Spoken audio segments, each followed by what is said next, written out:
नमस्ते, मैं छाया Bhatt education channel में आपका स्वागत अभिनंदन करती हूँ। आज मैं अपने श्लोकों पर कुछ विचार प्रकट करूँगी जो क्लास 8 से 10 तक लेवल में ये श्लोक हैं और इन्हीं को अपने विचार प्रकट कर रही हूँ।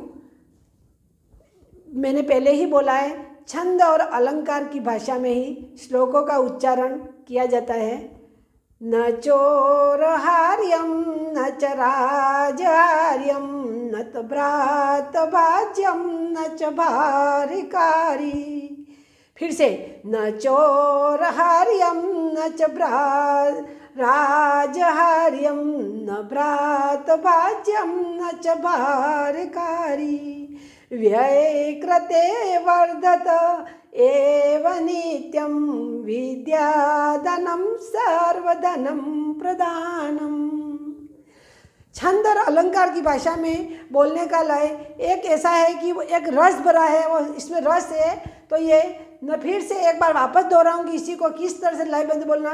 न चोरहार्यं न च राजहार्यं न भ्रातभाज्यं न च भारकारी। व्ययकृते वर्धत एव नित्यं विद्याधनं सर्वधनं प्रदानम। अब अन्वय और शब्दार्थ, एक एक शब्द का अन्वय करेंगे। अन्वय के साथ में ही इसका शब्दार्थ, इसके बाद इसका ट्रांसलेट होगा। तो चोरहार्यम, चोरहार्यम अन्वय में है। पहला, सबसे पहला अपन यहाँ से लेंगे। अन्वय कैसे होता है?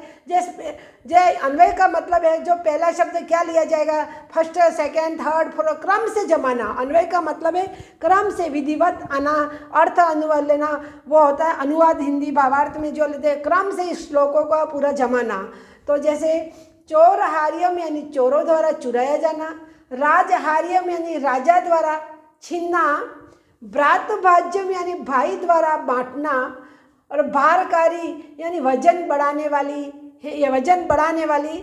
और व्ययकृते, व्यय यानी प्रयोग में, खर्च करने पर, प्रयोग में लाने पर, वर्धते यानी बढ़ती है। तो ये जो शब्दार्थ लिखे मैंने इस श्लोक के अंदर से जो क्रम से जमाया है, चोरहार्यम, फिर राजहार्यम, भ्रातभाज्यम, ये मैंने जो लिखे और इन शब्दों का लिखा है।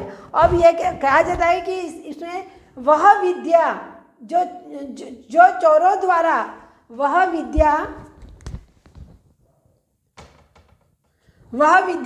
जो चोरों द्वारा चुराई नहीं जा सकती है, न राजा द्वारा छीनी जा सकती है, न ही भाई द्वारा बांटी जा सकती है, और न वजन बढ़ाने वाली, न वह वजन बढ़ाने वाली है, न वजन बढ़ने वाली है। व्यय करने पर अर्थात खर्च करने पर, प्रयोग में लाने पर, जितना प्रतिदिन प्रयोग में लाने पर बढ़ती ही है। अतः विद्या रूपी धन सभी धनों में प्रधान है, श्रेष्ठ है। अर्थात कहने का भाव यही है कि विद्या रूपी धन है, सभी बहुत सारा धन है, धन सोना चांदी सब कुछ है, लेकिन एक विद्या रूपी धन एक ऐसा धन है जो कभी भी न तो चोरों द्वारा चुराया जा सकता है, न राजा द्वारा छीना जा सकता है, न भाई द्वारा बंटवारा हो सकता है, न वजन बढ़ाने वाला होता है।